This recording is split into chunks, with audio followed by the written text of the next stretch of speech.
The views and opinions expressed by the host of this podcast are solely of their own and do not necessarily reflect the views, opinions, or policies of their employees, affiliates, sponsors, or any other entities associated with them. The content provided in this podcast is for information and entertainment purposes only and should not be construed as professional advice. Listeners are encouraged to independently verify any information discussed and consult with their appropriate professionals and advice tailored to their specific circumstances. Now enjoy the podcast. Those things written down on what your expectations are. Make sure you communicate with the people who could make that decision on your career or in your life and walk with them along the way. Also, I think we both agree at the top of this, like, try to grow, you know? Yeah. Welcome to That's On That podcast, where we navigate the twists and turns of this unpredictable journey and are inviting you to join us in candid conversations, heartfelt reflections, and even a few laughs along the way. I'm Leo, your co-host, and I'm here with Bree. Let's get to the podcast. Good. Works. Oh my goodness. Hey. Bree. Leo. No. You could die today. I could. Tomorrow. And so could you. Yeah. So make sure you take your PTO. Sage advice, my friend. Take your PTO. I need to do that because I have like a month of PTO right now. Sitting in the bank. Yeah. And no plan to. Well, I need to. What, are you just saving it for somebody else, or what's like? Is your boss gonna use it, or No. your friend? You're passing over to your friend. Is your dog gonna be able to tap into that, like your mom or sister? No, I mean, like I could donate it, but I'm not that nice. Let's be real. No. Okay. That's Wait, my you time. can donate your PTO? Yeah. To who? Other coworkers? Yeah. Oh, that's wild. Yeah. That is wild. Okay, well, you and your coworkers could die tomorrow. Now So I'm y'all- questioning myself. Yeah. I'm pretty sure I can. Anyway, Bree's yeah, coworkers, use her PTO, please. yeah. Somebody. So, PTO time. What are we talking about? We got Yeah. work stuff. I want. I think Yeah, PTO, I yeah. think Work work. stuff. Yeah, you see my nice fit here. Yeah, All you're business looking all professional. snazzy. Thank you. Trying to make sure that we get a good job or something around here so that we can be set for the rest of our life. That's So a plan. Got to feed these dogs. No, on a serious note though, I want to talk about what I think. Okay, there is a little bit of research that's happened in the past couple of years, or whatever, but you got to put the pieces together.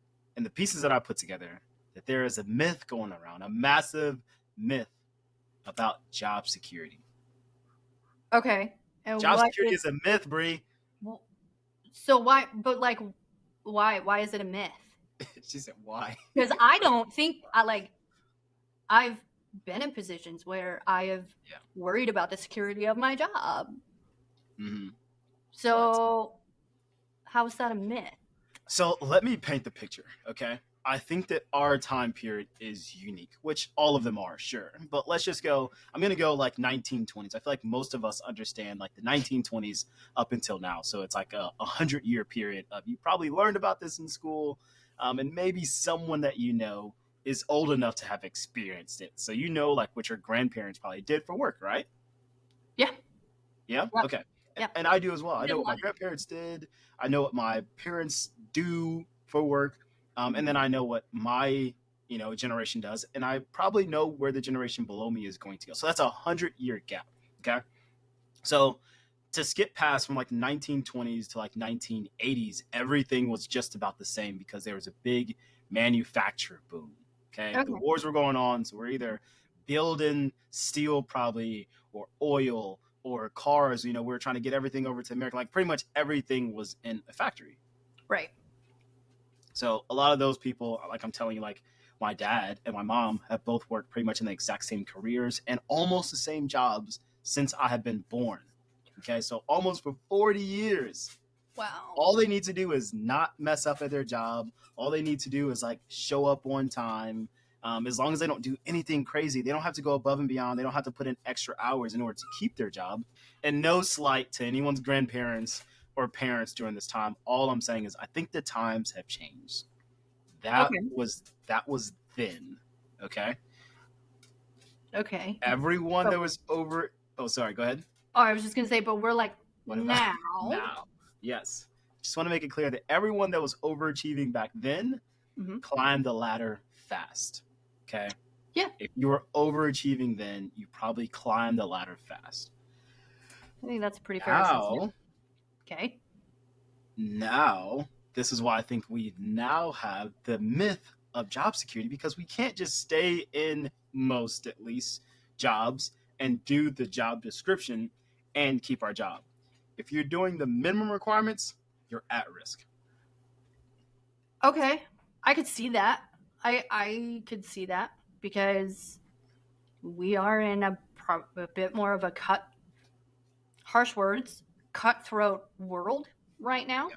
So if you're doing the bare minimum and you're not taking initiative to make improvements or things like that, then I could see where you would easily be cut to the bottom of the food chain because other people are going to be climbing. Yeah. Whether over your back or not, they're going to be trying to climb that ladder. So right. I'm not saying be cutthroat, like be aggressive, but take initiative. Yes, and I agree with that as well. So I want to make one small note that I'm not sure if this was the case before or not, but I know nowadays a lot of the job descriptions that I've seen, they list out everything you have to do, and there's a little line in there, kind of like, you know, how you read the disclaimers on before a podcast or maybe on a commercial or something like that, on like, hey, these requirements are the minimum, and there may be some extras that are included in the job over time. Okay. Right. And with that little caveat, employees are left out to dry because like the job changes, then you have to change, you know, even though you signed up for one thing. If the boss decides something else tomorrow, then your PTO is gone. True. Adapt and overcome. Or get out. Or get out. Yes, exactly. Right? Which is unfortunate. Yeah, that's an interesting kind of perspective on that verbiage. I've never thought of it that way, right? That verbiage of like, or any other duties that may be assigned to you, right? Mm-hmm. That little thing that you're talking about. I've always looked at that as a potential employee of a place, and I see a job description like that. I think of like for me, it's room to grow, right? Because I can do this list of things, and then if I become proficient at that, and that's all there is, that's going to get old quickly. Yeah. So if there's opportunity to do other things, that's a good thing for me. Yeah. But I agree. That's me personally. Yeah. That's not a for everybody thing. That's just my opinion for whatever that's worth, which really isn't much. It's worth a lot. It's worth a lot. It's worth a thing. I mean, I don't need to have opinions about things, but I do. Yes. So, anywho. Interesting. So, okay. Although I'm with you on wanting to do more, anywhere I go, I'm always wanting to do more. I think it creates the tricky ground on what if a person's like, hey, like not everyone wants to be an overachiever.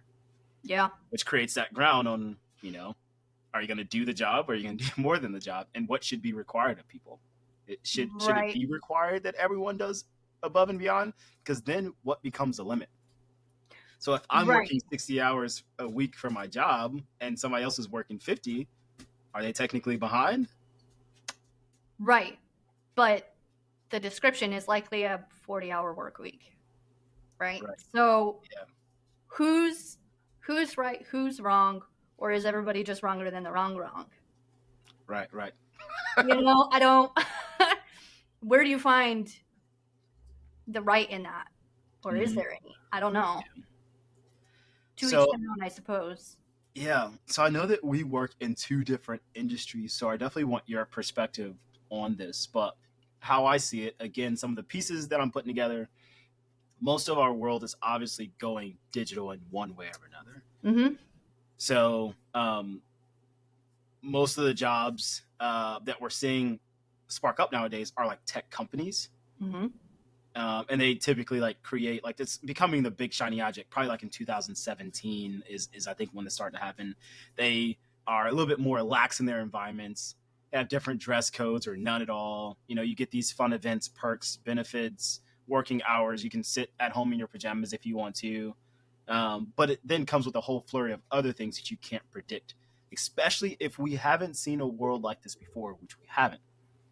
Okay. Yeah. Mm-hmm. So, like for example, everyone when AI and stuff like that was first starting to come out, we were concerned about the robotics taking away like self checkouts. Oh crap, we're never gonna have clerks at the or at the counters again. You know, it's gonna be all self checkout. So that's like a great thing with AI. Car dealerships or car manufacturers are introducing robots, and we're able to do more vehicles per year and more efficiently, maybe less mistakes. So that's a good thing as well. Right. And all these tech companies are creating more jobs or more content creators. So the technology and the digital part is becoming huge, a huge industry. I think is taking over or coming really close to the industries that we had between the 1920s and let's just call it the 2000s. Yeah. Yeah. So where do we go now Yeah. with technology becoming big and the workforce looking much different? That's a good question. I don't have I an don't have answer. an answer for it either.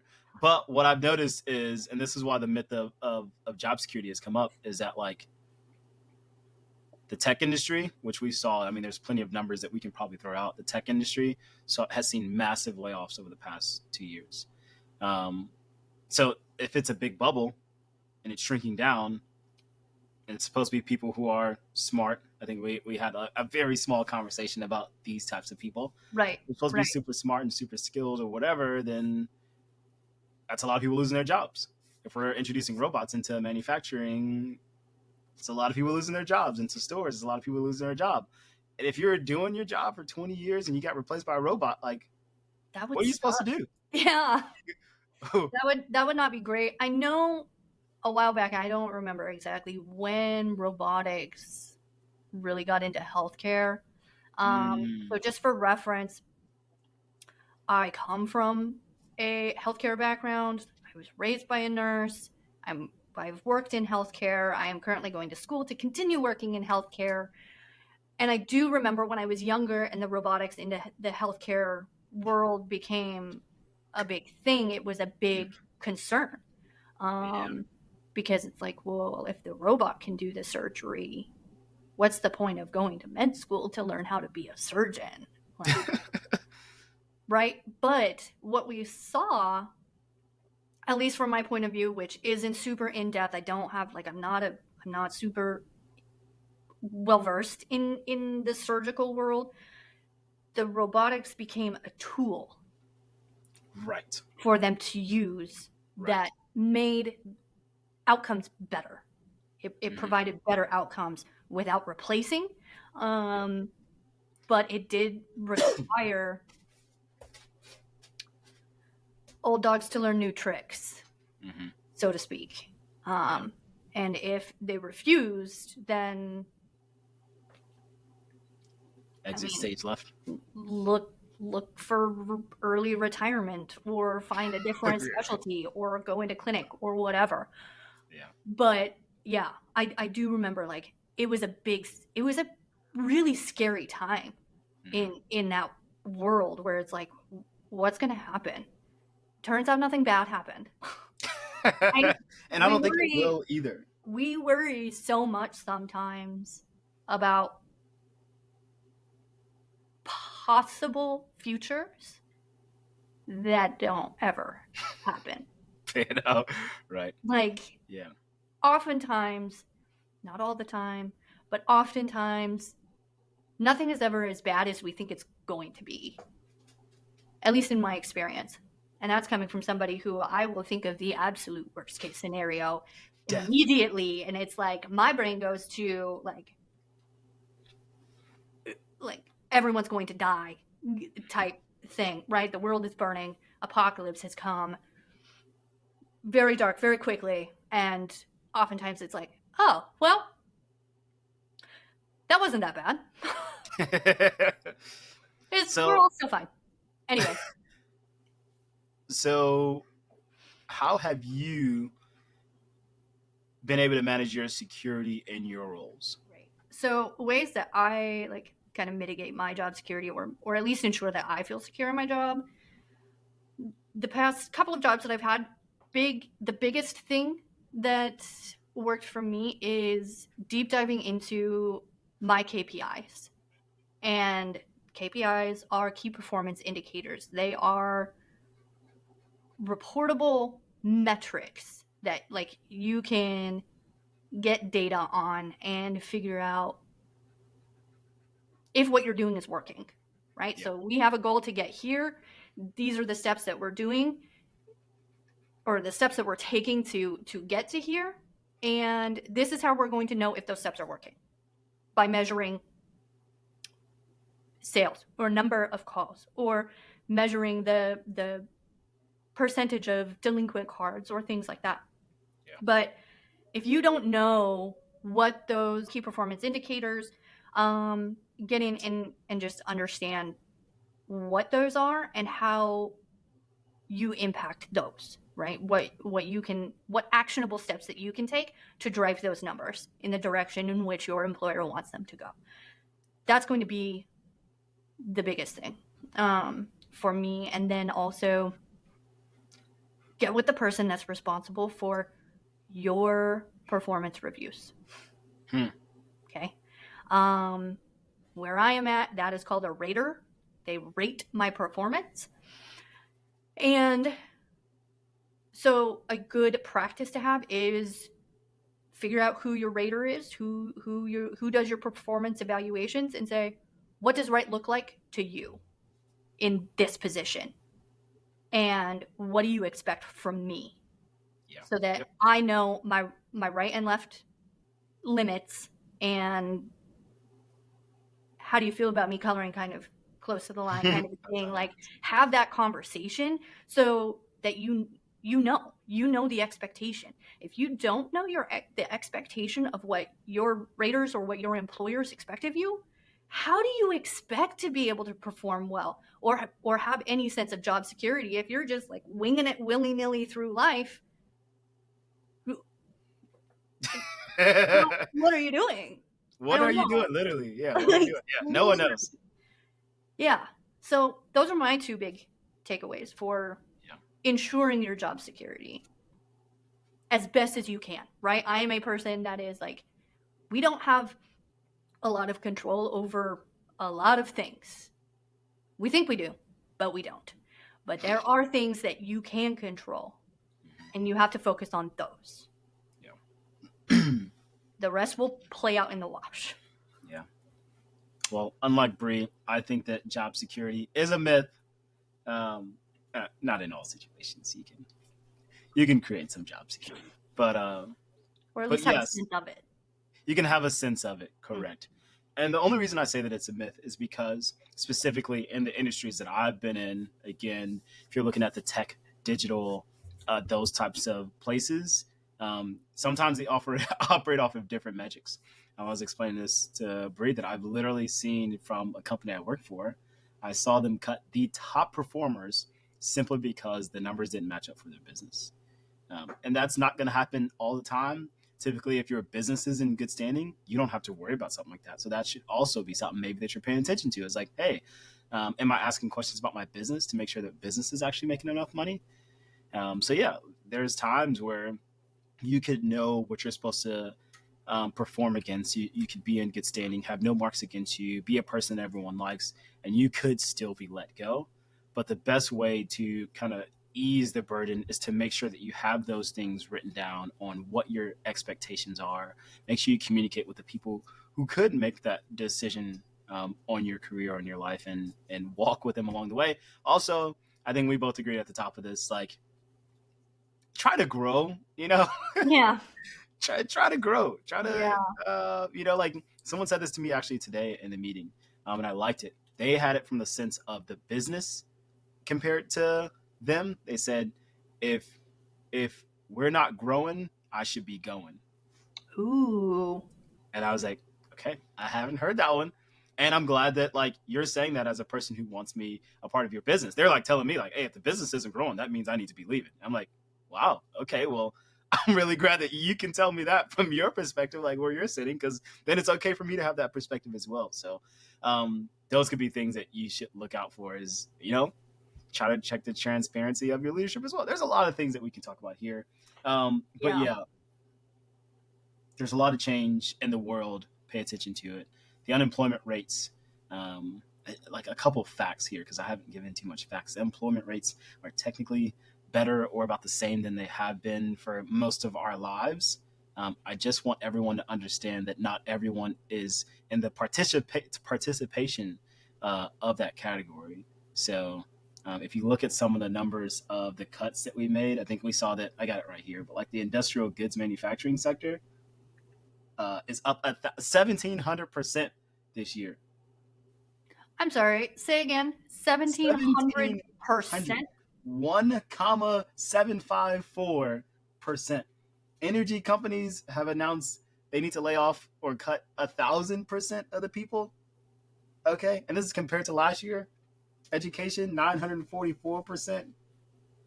Transportation 5. I mean.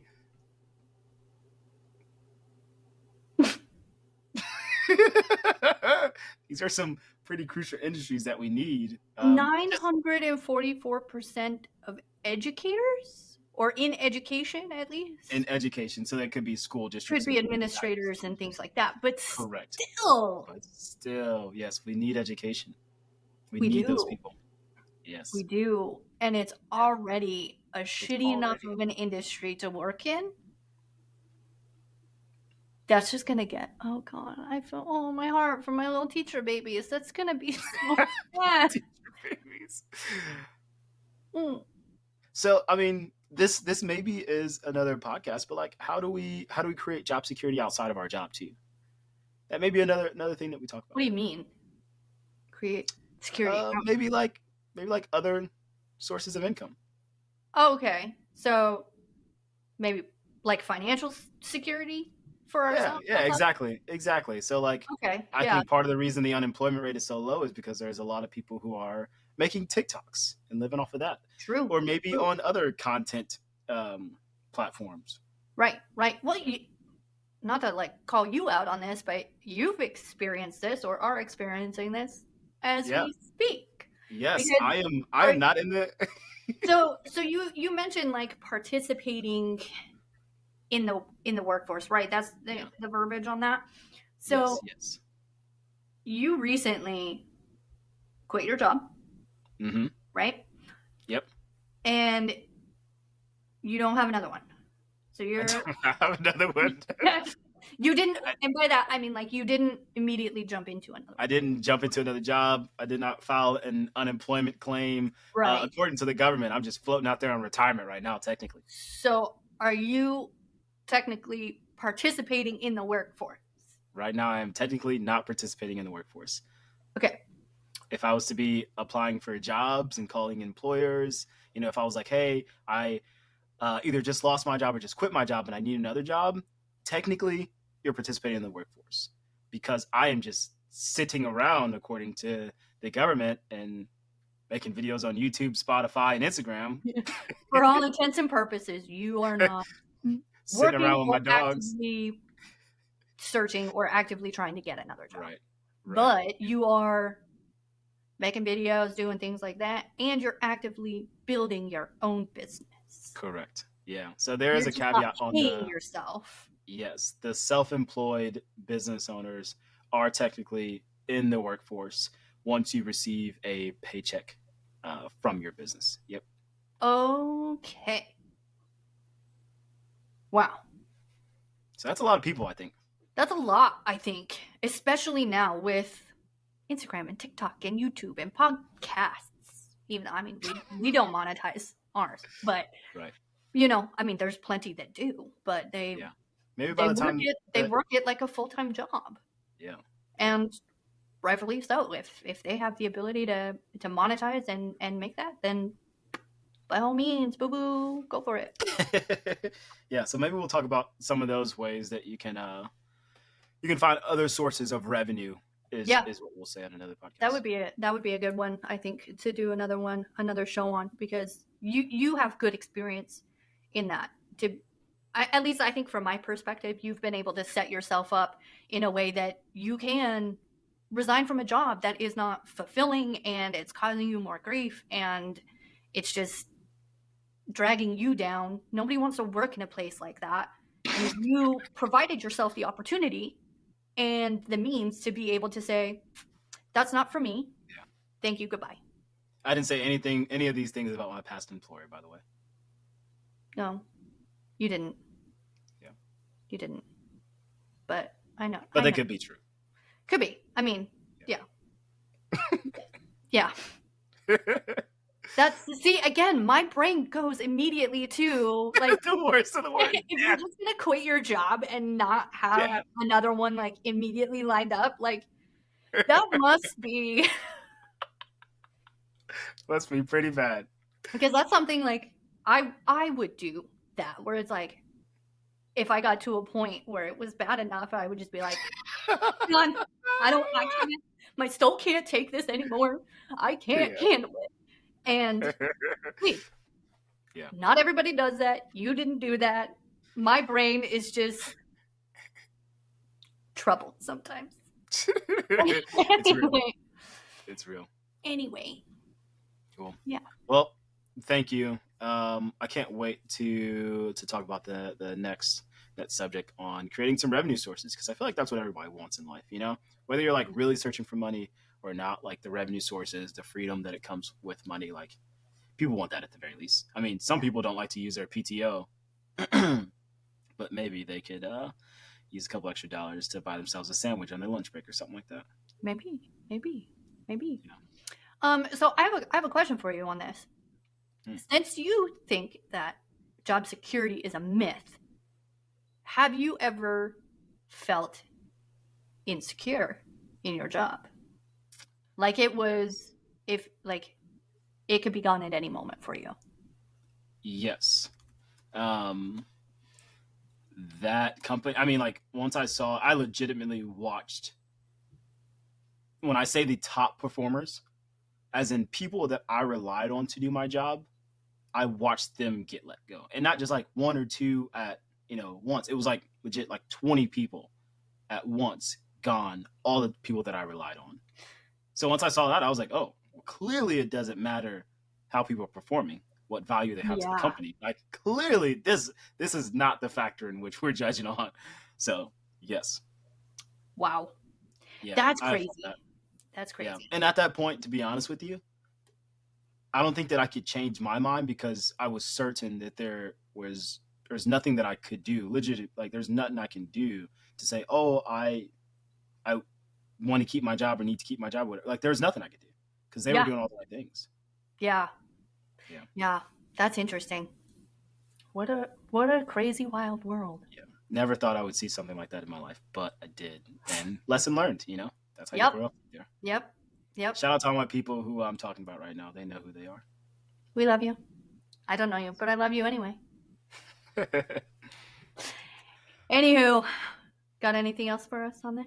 No. Thanks everybody for tuning in. If you got to this point, I want you to know that job security is a myth, but you can take the steps to make sure you secure your job. Even though I saw some of my folks get let go, I was able to secure my job for way too long, okay? For way too long, and all my friends knew it. And it was all because of what Bree said, to be honest with you. So there may be something to this job security thing, but I want you to know that it's a myth, and make sure you find out what's going to make you happy. But that's on the mystery or the myth of job security. Indeed. That's on that. Go use your PTO. All right. And that's on that, guys. Don't forget, anonymously or otherwise, we want to hear from you. So make sure to reach out to us at that'sonThatEpisode@gmail.com. You can also find us on Instagram and Twitter. Our handle there is @that'sonThatPod. We're going to be posting episodes weekly, and we'll also have some solo pop-up episodes here and there as thoughts and ideas pop up in our individual lives. So make sure that you hit that subscribe button so you don't miss out on any of that. Again, thank you so much for tuning in. We really hope that you stick around and enjoy this journey with us. We will see you next week. Next week on That's on That. Alrighty, so what I'm going to do is I'm going to run through what I think are the 5 steps of decision making, okay? And I feel like this paints a little bit better picture of how the physiological works and the psychological works that we just talked about.